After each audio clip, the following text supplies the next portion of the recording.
sama-sama tayong magiging saksi.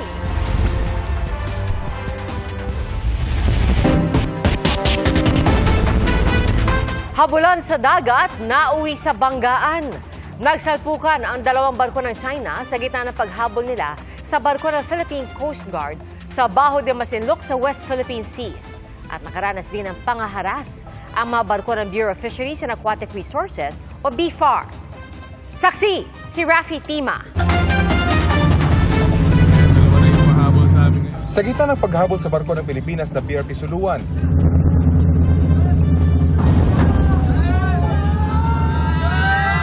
nagkabanggaan ang mga barko ng China Coast Guard at People's Liberation Army Navy ng China. Sa lakas ng impact, halos tumagilid ang CCG-3104. Bago ang di inaasahang tagpong yan.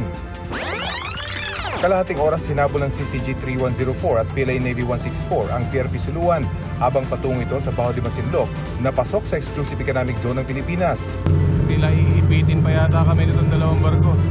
Ilang beses dumikit ang dalawang barko ng China na pilit iniiwasan ng kapitan ng PRP Suluan. Regular na pag-ikot ito ng Philippine Coast Guard sa ating EEZ. Mission din nila kanina na magabot ng tulong sa mga Pilipinong mangingisda. Hindi na nakahabol kanina itong China Coast Guard Ship 3104, kaya ito naman ngayong PLA Navy 164 ang humahabol sa amin at sinusubukang harangan yung paglapit namin sa Bajo de Masinloc. Kita naman kung gaano katindi ang armas itong PLA Navy 164. Meron itong Gatling gun at meron itong kanyon sa harap. Nang hindi maharangan ng BRP Suluan, nagbukas na ng water cannon ng Coast Guard ship ng China habang pilit kami hinahabol. 10 kilometro bago kami makarating sa Bajo de Masinloc, mas naging agresibo ang dalawang barko ng China. Ilang beses din silang muntik magbanggaan. Hanggang sa bigla na lang sumulpot ang dambuhalang barko ng Chinese Navy at humarang sa dinaraanan ng China Coast Guard.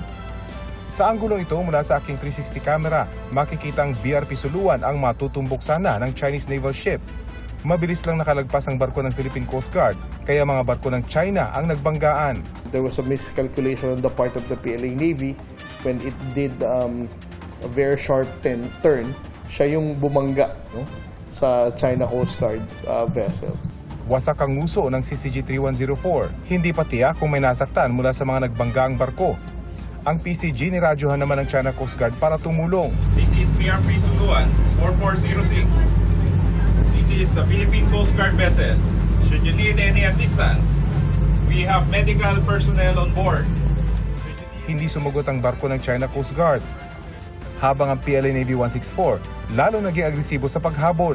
Ilang beses itong pilit inabot ang likurang bahagi ng BRP Suluan at nagmamaniobrang tila mambabangga. Palayo na kami ngayon sa bahagi ng Bajo de Masinloc at papunta na sa direksyon ng Zambales. Pero ngayon talagang mabilis pa rin yung takbo nitong PLA Navy at pilit kaming hinahabol. Bumagal din kalaunan ng takbo ng Chinese Navy. Dito na nakita ng kapitan ng BRP Suluan na tinamaan din pala ang barko ng Pilipinas.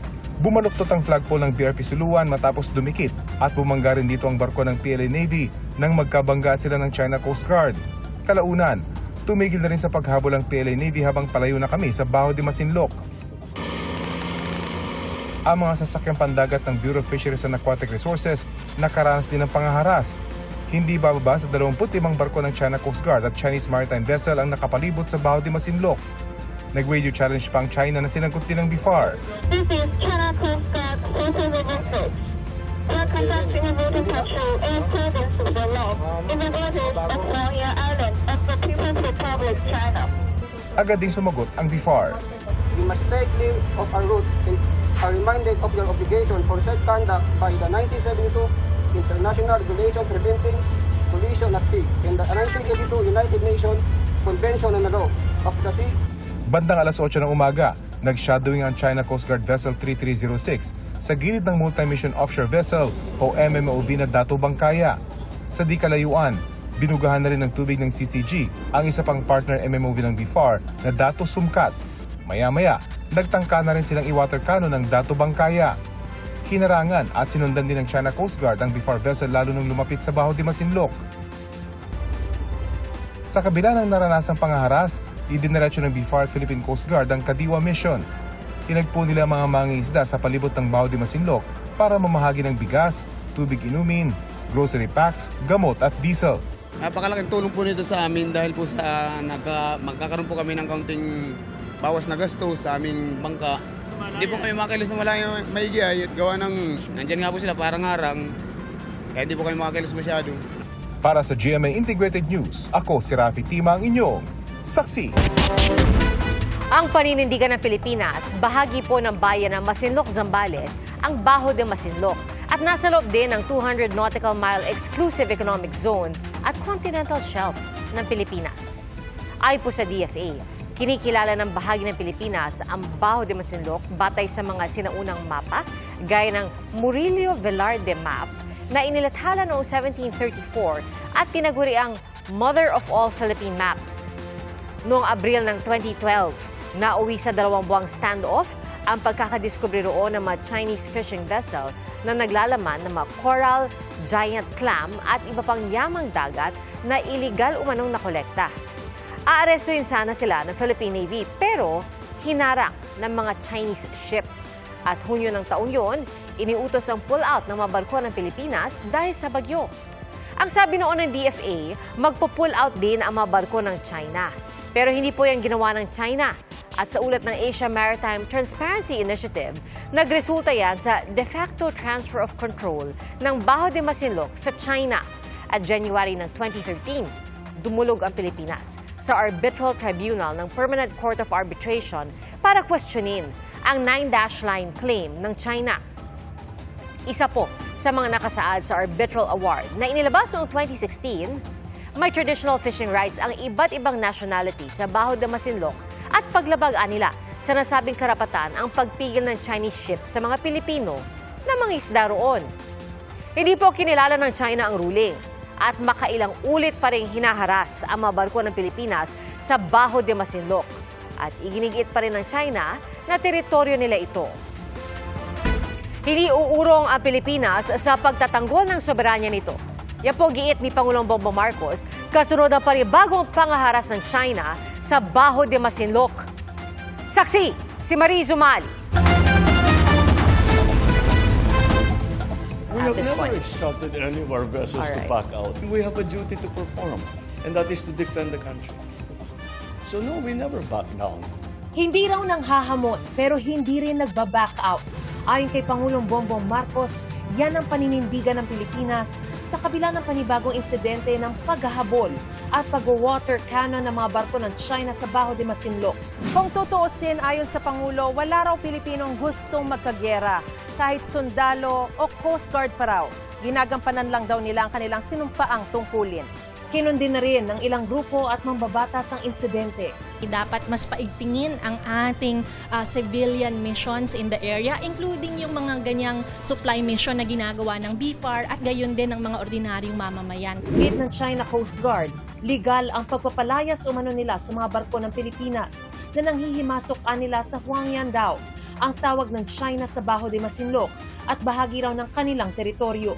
Sa kabila yan na nakasaad sa 2016 arbitral ruling na merong traditional fishing rights ang iba't ibang nationality sa Baho de Masinloc at paglabag-an nila sa nasabing karapatan ang pagpigil ng Chinese ships sa mga Pilipino na mangisda roon. Ang Pilipinas, naninindigang bahagi ng bayan ng Masinloc, Zambales ang Baho de Masinloc. Bahagi rin ito ng exclusive economic zone at continental shelf ng Pilipinas. Gate ng Department of National Defense, hindi tayo nang aaway o may balak na manako. Pero gagawin daw natin ang kinakailangan para protektahan ang soberanya. Wala tayong interes na pasukin kahit sino, na puntahan na kahit sino, sugurin kahit sino. Wala tayong ka-interes dyan. And we will not stop doing it. We will stop doing it when the threats stop. Ikinagulat din ng Pangulo ang paghahain ng China ng matinding protesta matapos ang pahayag niyang madadamay ang Pilipinas kung magkakaroon ng konfrontasyon ng China at Amerika dahil sa Taiwan. I'm a little bit perplexed why it would be characterized as such, as playing with fire. I don't know what they're talking about. Playing with fire? I was just stating facts. We do not want to go to war. But I think if there is a war over Taiwan, we will be in drone. Hihilain tayo sa aya't gusto natin. Kicking and screaming. I hope it doesn't happen. I hope it doesn't. And I think because of the narrative coming out about playing with fire and being provocative and all of that, kaya nagka-increase ng activity doon sa West Philippine Sea. Para sa GMA Integrated News, ako si Mariz Umali ang inyong saksi. Patay isang guro sa Balabagan, Lanao del Sur matapos barilin ng kanyang estudyante. Ayon sa pulisya, naglalakad papasok ng Balabagan Trade School ang gurong si Danilo Barba nang tambangan ng isang grade 11 student noong nakaraang Lunes, August 4. Binaril sa ulo ang biktima gamit ang kalibre 45 na baril. Nagalit umano ang estudyante dahil bagsak ang nakuhang grado sa subject kaya hindi nakapag-enroll sa grade 12. Matapos ang krimen, nagtago umano ang estudyante sa kanyang mga kamag-anak pero sumuko rin sa tulong ng kapatid niyang polis. Sinusubukan pa ng GMA Regional TV na makuha ang panig ng suspect na nasa kustodiya na ng pulisya. Kinundi na ng Bangsamoro Ministry of Basic, Higher and Technical Education ang pamamaril. Sinampahan na ng reklamo ang dalawang driver na nakasagasa sa isang konduktor sa General Trias, Cavite. Isa po sa mga driver, nakainom umano. Saksi, si Oscar Oida. Yung yakap niya po parang iba na po eh. Iba po yung pakiramdam ng yakap niya. Tapos, basta iba po. Di pa rin matanggap ni Mikey Balatbat ang sinapit ng kinakasamang si Manny. Ang konduktor ng bus na nahati ang katawan matapos magkasunod na matumbok ng isang kotse at isang truck sa General Trias, Cavite hating gabi kahapon. Dinatnan ko siya sa tanggapan ng General Trias, Cavite Police Station kanina. Sobrang sakit po. Kasi po, may tatlong anak po kami. Tapos siya lang po yung nagtatrabaho. Karumal-dumal po. Tapos hindi niya po deserve yun eh. Sana mabigyan po ng stisya yung pagkawala niya po. Ayon sa kasamahan ng biktima, paggarahe na sila nang mangyari ang aksidente. Sakto kasi yung pagbaba niya, papasok na ako sa garahe, biglang may sumulpot na kotse. Mabilis ang takbo eh, pag-iwang-iwang pa. Pagkabundol kay Manny ng kotse, tumalsik siya sa ibang lane kung saan naman siya nasagasaan ng dump truck. Mabuti na lang mayroong police movie na nakabuntot pala sa amin.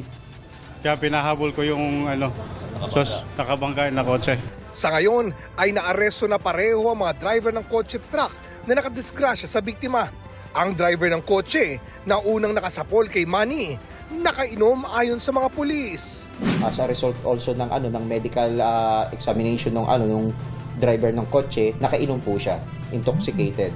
So medyo malayo-layo na po sa area nung na-intercept siya nung mga patrol natin. It could aggravate the circumstance of the case po. But it will depends on the court na magtatry po dito sa soon to be respondent po natin. Sumailalim na rin sa inquest proceedings ang dalawang driver na naharap sa reklamong reckless imprudence resulting to homicide. Tumangging magbigay ng pahayag ang driver ng kotse. Ang driver naman ng truck, sinabing wala siyang kasalanan sa nangyari. Wala akong dahil siya po ang may Sa akin isabit lang po. Para sa GMA Integrated News, Oscar Oida ang inyong saksi. Imbes na total ban, nais ng economic team ng Pilipinas na higpitan ang regulasyon sa online gambling. At isa po sa mga mungkahi, pagbawalan sa online sugal ang mga binibigyan ng ayuda. Pinusuhan niya ni Bernadette Reyes sa Barangay Saksi Online. Dahil ang pagsusugal, sumabay na rin sa teknolohiya. Anytime, anywhere na ito gamit ang computer o cellphone, kaya marami ang nalululong. Hiling ng ilang grupo, tuluyan ang wakasan ng online gambling sa bansa. Sabi ni Pangulong Bongbong Marcos, kailangan muna ng masusing pag-aaral kaugnay nito. What is the problem? Is the problem online gambling? Or is the problem na adik ang tao o nadadamay at natuturuan ng mga bata na magsugal? That's the problem. So let's solve that problem. Ang economic team ng Pilipinas tinalakay sa isang forum ang mas istriktong pagpapatupad ng online sugal. Mismong si Finance Secretary Ralph Recto sinabing tutol siya sa online gambling. Pero base raw sa datos, kumikita ang Philippine Amusement and Gaming Corporation ng 50 billion pesos mula sa online gambling. I would prefer, and if you can't stop it, assuming you could not, I prefer what the BSP is doing with new regulations to make it difficult for young people to be able to gamble through your cell phone, through using of the wallet.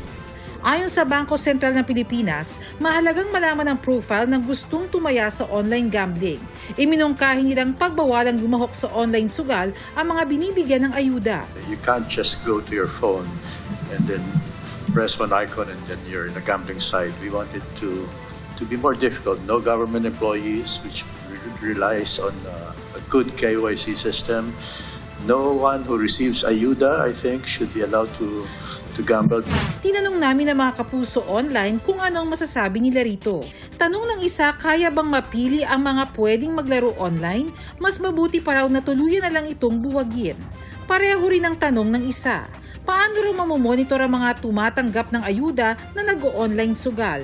Pabor naman ang ilan dahil ang ayuda raw ay kinukuha sa tax ng mga nagtatrabaho tapos ipang susugal lang. Sayang daw ang tulong. Komento naman ng isa, hindi raw maipagbabawal ang pagsusugal kaya ayuda na lang daw ang dapat tanggalin. At sagot ng isa pa, lahat daw ay dapat pagbawalang magsugal dahil magdudulot ito ng kahirapan. Gambling leads to social harm. It's not harming just the individual. It harms his family or her family. So we want those things to be in place, especially in the payment system. Iminungkahi ring itaas ang pinakamababang maaaring itaya sa online gambling na dapat munang bayaran bago pa makapaglaro. There can be a minimum entry level. For example lang, again, there's a minimum entry level, let's say, of 1,000 pesos and a minimum bet of 100 pesos. That way, you don't have somebody coming in, a desperate person coming in with 100 pesos and betting everything he has on one bet. I completely agree with the proposals of my colleagues, but particularly the more informed regulation. Ayon sa DOF, 40% lang ng mga online gambling firm ang regulated, habang ang malaking bahagi o 60% ay maituturing na informal at hindi regulated. Sa Huwebes, nakatakdang dinggin ng Senate Committee on Games and Amusement ang issue ng online gambling. Para sa GMA Integrated News, ako si Bernadette Reyes, ang inyong saksi. Mga kapuso, maging una sa saksi. Mag-subscribe sa GMA Integrated News sa YouTube para sa iba't ibang balita.